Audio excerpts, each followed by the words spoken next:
I went insane in August. I apparently lost my mind and just bought all the books. I think I have like 15 books to show you guys, which is insane. I don't think I've ever bought that many books in 1 month ever, unless it was like a book outlet haul. So throughout the entire summer, I was saving to buy a car, and when I finally bought that car, I had some money left over, and I was like, you know, you've been working so hard this summer to buy your car, and you've been really like saving and not putting money towards yourself, so buy yourself some books, and that's what I did. The first book was a book that I got for school. My professor said that we should read this before we get there because we're doing a PR project on it for the entire semester, and that is The Girls of Atomic City, The Untold Stories of the Women Who Helped Win World War II by Denise Kiernan. This book essentially tells the story of this town called Oak Ridge in Tennessee, and it was a town created specifically for the purpose of keeping all the workers there that were helping to make the atomic bomb. But the thing is that none of them knew they were working on the atomic bomb, so it's really interesting. And yeah, first book is Eliza and Her Monsters by Francesca Zappia. I've heard so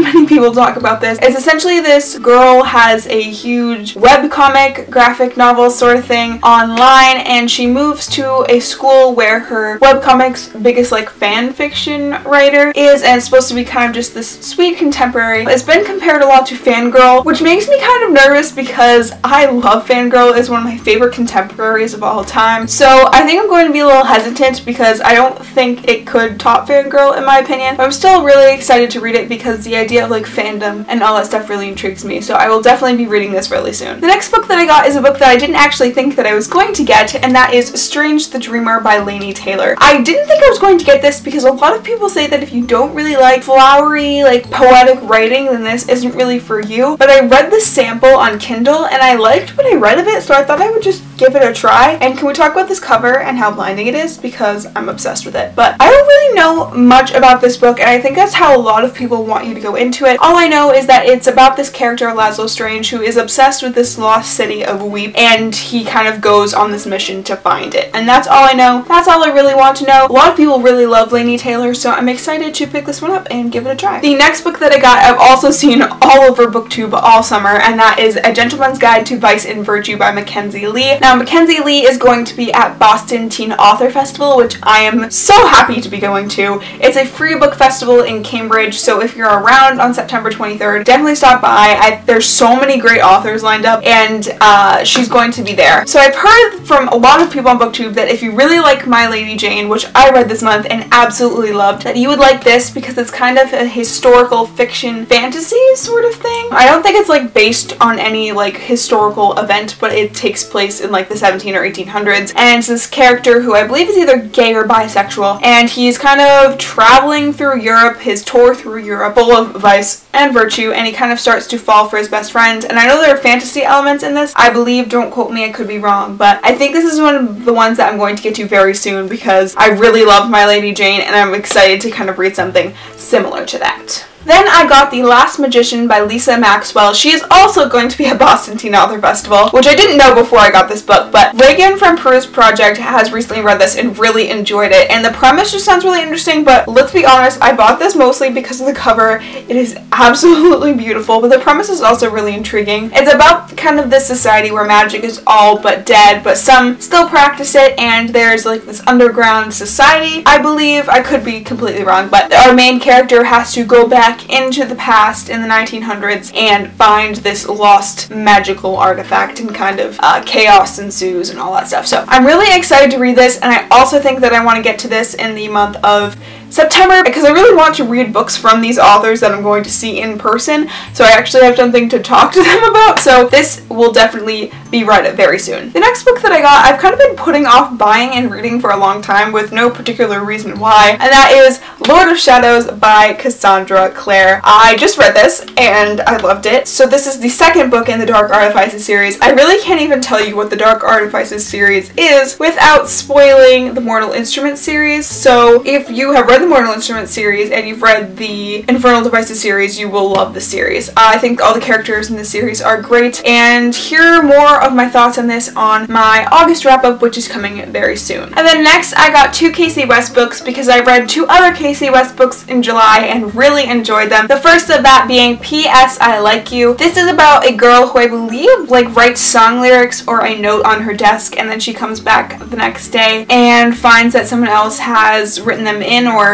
responded to her in some way, and they kind of start this conversation between them. As I said, I've really enjoyed some of Kasie West's previous books, so I'm really excited to get into this, and it'll just be fun when I'm in the middle of fantasy books and I want to, you know, pick up a light contemporary. And the other Kasie West book that I got was The Distance Between Us. I think this follows kind of that poor girl, rich boy trope and how they kind of overcome the differences between their different class standings. I really like that Kasie West sometimes tackles those harder issues, so I'm excited to see how she does it in this. And again, it's really short, so it'll be great for when I'm in between fantasy books. In July, I read The Kiss of Deception, and I ended up really enjoying it, so I picked up the next 2 books in the series, and that is The Heart of Betrayal and The Beauty of Darkness, both by Mary E. Pearson. The first book in the series follows our main character, who is a princess on the run. She flees the day of her wedding, and there are 2 people hunting her. One is an assassin from a foreign kingdom, and one is the prince who she was engaged to marry, and you don't really know who is who throughout the entire story, and that was just a really intriguing premise, and I would definitely recommend this series if you haven't picked it up already. Next, we have a small stack of books that I either got from a library book sale or I got from a thrift store.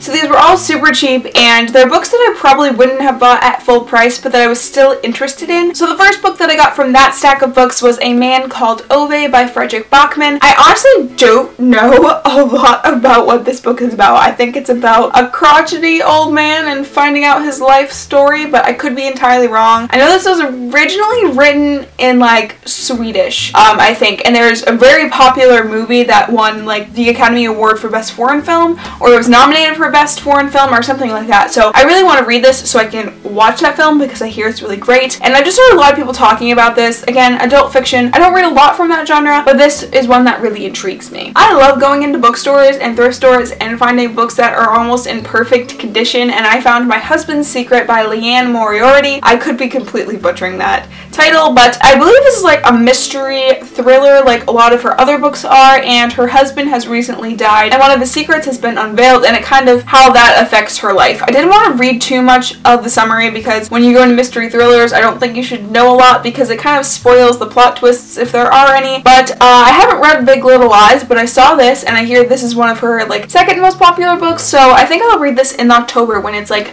spooky time and like mystery thriller, so I'll definitely probably be picking this up in October. I apologize if the light keeps changing this video. We're working with natural light, you know, it happens. But the next book that I got was Certain Girls by Jennifer Weiner. I didn't know when I got this book that this is a sequel because honestly the synopsis doesn't entail that it has a first book. I bought it because it sounded really interesting. It was about this girl and what happens in her life after the fictionalized version of her life is published, and that sounded really intriguing to me. And then when I went on Amazon, it was like, oh, the sequel to this book. So if you've read from this author and you've read like the previous book, let me know if you need to read the first book in order to read this, or if they're kind of like standalones and you can kind of read them by themselves, because I don't know if I'll buy the other book at full price unless I can find it at a thrift store. So if you read this, let me know in the comments down below what you think I should do, because I really don't know. The next book I was really excited to see at my library book sale, and that is The Warrior Heir by Cinda Williams Chima. I honestly don't know a lot about what the series is about. I know it's kind of about this kid who stops taking his medicine and then he realizes he kind of has these magic powers, and then I think it's kind of like a Throne of Glass situation where he's competing to be someone's like wizard sort of thing. I don't really know, but I know that Reagan from Peruse Project absolutely loves Cinda Williams Chima and she loves her fantasy books, so I thought this would be a great place to start because it's kind of like a lower fantasy. I'm not really sure, but she's also going to be at Book Teen Author Fest, so